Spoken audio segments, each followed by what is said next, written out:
आज आपके सामने एक बहुत ही बेहतरीन पॉइंट आज आपको बताने जा रहे हैं। अभी कम समय में एक छोटा सा एक वीडियो बना रहे हैं, एक छोटा सा एक पॉइंट पे एक्सप्लेन कर रहे हैं, जो कि बहुत सारे बच्चे को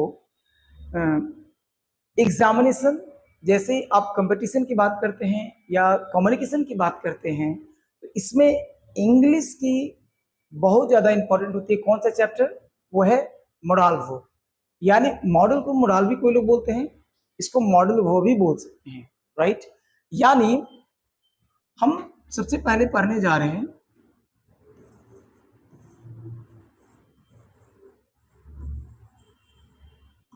मोडाल वर्ब क्या है, राइट। क्योंकि आपको पता होगा कि भारत के हर एग्जाम में मोडाल वर्ब की बहुत ही इंपॉर्टेंस होती है। वो इसलिए होते हैं क्योंकि ये बहुत ही क्वेश्चंस को सॉल्व करने में मदद करता है, खास करके जब कम्युनिकेशन यानी इंग्लिश बोलने की बात होती है तो ये बहुत ज़्यादा हेल्प करता है। ये बहुत ही यूजफुल पॉइंट है, राइट। सबसे पहले ये जानेंगे कि मोडाल वर्ब है क्या, राइट। तो हम ये देखेंगे कि मोडाल वर्ब जो है ना, ये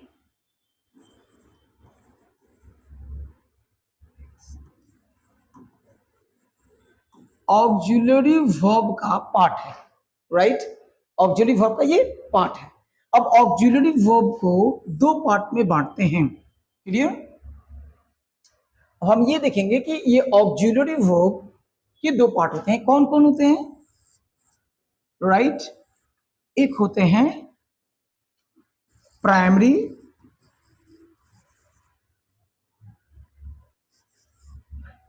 वर्ब और सेकंड होता है मोडाल वर्ब, क्लियर है। ये दोनों क्या है, हेल्पिंग यानी कि ऑक्सिलरी वर्ब के पार्ट होते हैं। जैसे कि ग्रामर क्या कहता है कि जब आप ऑक्सिलरी वर्ब की जब बात करेंगे ना, तो ऑक्सिलरी वर्ब को जब हम करते हैं, दोनों चूंकि हेल्प करेगा मेन वर्ब की, राइट। दोनों को दोनों जो है मदद करेगा मेन वर्ब की। और हम ये देखेंगे कि ये अपने बाद वर्ब किस प्रकार का लेता है, किस कंडीशन में लेता है। जैसे यदि बात करते हैं प्राइमरी वर्ब की, तो प्राइमरी वर्ब के तीन पार्ट होते हैं, राइट। कैसे? एक होते हैं वर्ब टू बी, क्लियर। दूसरे होते हैं वर्ब टू डू, और तीसरे होते हैं वर्ब टू हैव। अब आपको ये लग रहा होगा कि मैं मोडाल बताने की चर्चा किया हूं, मॉडल वर्ब क्या है, और मैं आपको ये प्राइमरी वर्ब बताने लगा। मगर कुछ बच्चे को ये बेस प्रॉब्लम होता है कि सर आप डायरेक्ट मॉडल वर्ब बता रहे हैं, तो मॉडल वर्ब किस तरह से, यानी कैसे इसको हम लोग पढ़ें बढ़िया से, ताकि इसके और भी अगल बगल वाली चीजों की जानकारी हो जाए। तो हम ये देखेंगे कि इस ऑक्सिलरी के दो पार्ट होते हैं, एक प्राइमरी और दूसरा modal verb, right. Primary verb में टू बी में कौन कौन आ गया? Is, am, are, was, were, be, been, being। और डू ग्रुप में कौन आ गए? जैसे डू,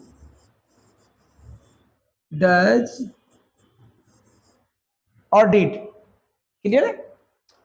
ये हो गया प्राइमरी वर्ब के पार्ट। अब आते हैं हैव ग्रुप में। ये कौन होगा?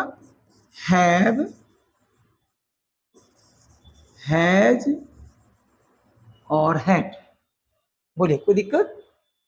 ये प्राइमरी वर्ब के पार्ट हो गए। ये आपको बहुत ज्यादा मदद करेगा टेंस को, वॉइस को और ग्रामर को समझने के लिए। यानी कि this is the base of grammar, right. हम अभी इससे भी बेस बताएंगे, आपको इससे बेस बताएंगे। आज चूंकि मैं आपको शॉर्ट वीडियो बनाने जा रहा हूं, 5 मिनट, लगभग 10 मिनट के अंदर में रहेगा, राइट। और आप ये देखेंगे कि कैसे ग्रामर को हम एक्सप्लेन करते हैं, राइट। ऑक्सिलरी वर्ब के दो पार्ट हो गए, प्राइमरी और मॉडल वर्ब, राइट।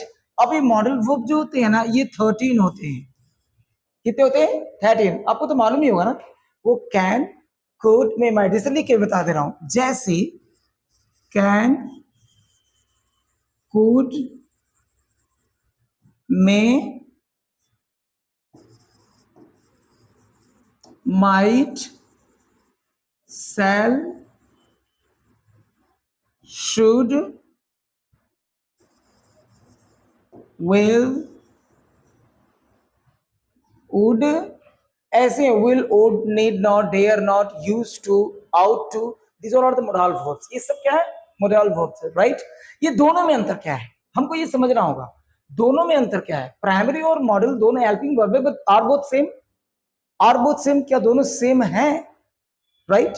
तो आपको ये देखने को मिलेगा एक चीज कॉमन है, दोनों मेन वर्ब की मदद करता है, दोनों मेन वर्ब की मदद करता है। जैसे यदि मैं ये बोलूं, जैसे यहां से लेके चलते हैं, राइट, क्लियर है। जैसे इसमें से हम बी ग्रुप लेते हैं, जैसे ही इज ए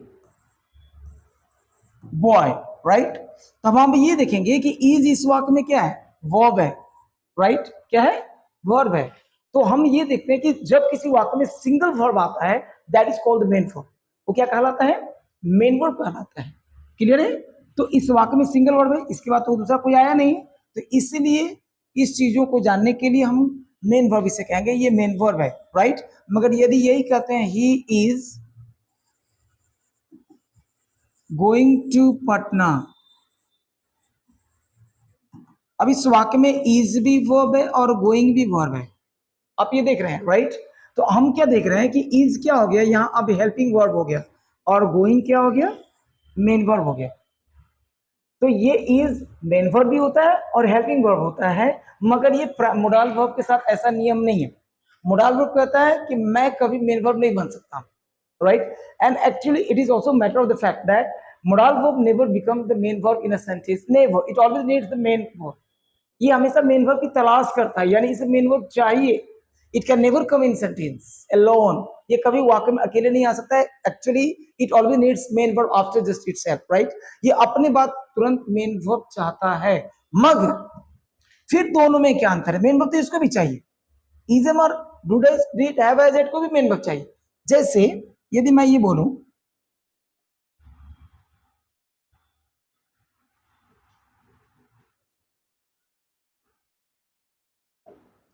अब मैं बोलूं जैसे, जैसे आई हैव ए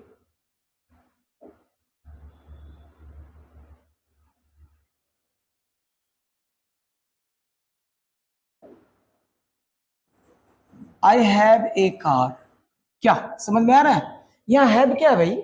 यहाँ हैव मेन वर्ब है, चूंकि आप यहाँ भी देख रहे होंगे कि क्या है, ये अकेला वर्ब है, इकलौता वर्ब, मेन वर्ब। अरे भाई किसी भी बाप का एक बेटा है तो मेन तो वारिस वही होगा ना, मेन वारिस तो ही होगा ना। ठीक उसी प्रकार से मेन वारिस कौन इस वाक्य का? मेन वर्ब यानी हैव। मगर यदि यही मैं कहता हूं आई हैव ईटन, मैं खा चुका हूं, हमने क्या देखा इस वाक्य में? हैव और ईटन दोनों वर्ब है, तो हमने क्या देखा? अब ये हो गया हेल्पिंग वर्ब और है ईटन हो गया मेन वर्ब। तो यहाँ हैव क्या है? ये ऑक्सिलरी हो गया और ऊपर में मेन वर्ब हो गया। इसी चीज को हम लोग कहते हैं प्राइमरी वर्ब। समझ में आ गया ना? मगर ये मॉडल के साथ ऐसा नहीं होता। Model verb never say that I will be the main verb in a sentence, ये कभी नहीं कहता कि मैं मेन वर्ब बनूंगा। ये कहता है भाई मैं हेल्पिंग हूँ, हेल्प मैं करूंगा, हेल्प करूंगा किसको? तो मेन वर्ब को। तो इसका एक शर्त है कि मॉडल वर्ब के बाद कभी भी अब यदि मेन वर्ब आएगा तो V1 के रूप में आएगा। किस रूप में आएगा? V1 के रूप में आएगा। ये बहुत बड़ी खासियत है। इसके साथ देखिए ना, is am are was verb भी है ना, वॉज वर्ब के साथ क्या आएगा? Main verb. V4 भी आएगा, V3 भी आएगा, क्लियर है। डू डज डिड के बाद मेन वर्ब क्या आ सकता है? V1 आ सकता है, राइट। हैव हैज हैड के बाद मेन वर्ब कभी भी आएगा तो V3 आएगा। तो क्या हुआ? ये अपने बात बदल बदल कर मेन वर्ब ले रहे हैं, बट तेरा मोडाल कभी भी यूज होगा ना तो अपने बाद मेन वर्ब V1 लेगा। कैसे? जैसे आई कैन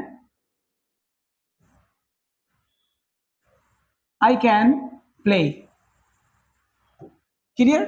अब ये कैन क्या है? ऑक्सिलरी वर्ब है, इससे क्या मिला? प्ले V1 के रूप में, राइट। सी विल कम, यहां विल क्या हो गया भाई?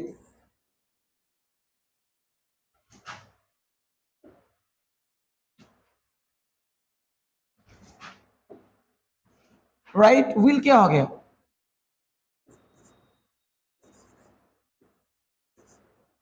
ये हेल्पिंग वर्ब किसको मदद कर रहा है? कम को। कम क्या है? V1 है। ये कभी भी नहीं हो सकता कि मॉडल वर्ब अपने बाद V2 V3 V4 V5 लेगा। यही नहीं, मॉडल वर्ब कभी भी अपने बाद कॉम्प्लीमेंट नहीं लेता है। कॉम्प्लीमेंट मतलब नाउन प्रोनाउन नहीं लेगा। जैसे देखिए, राइट,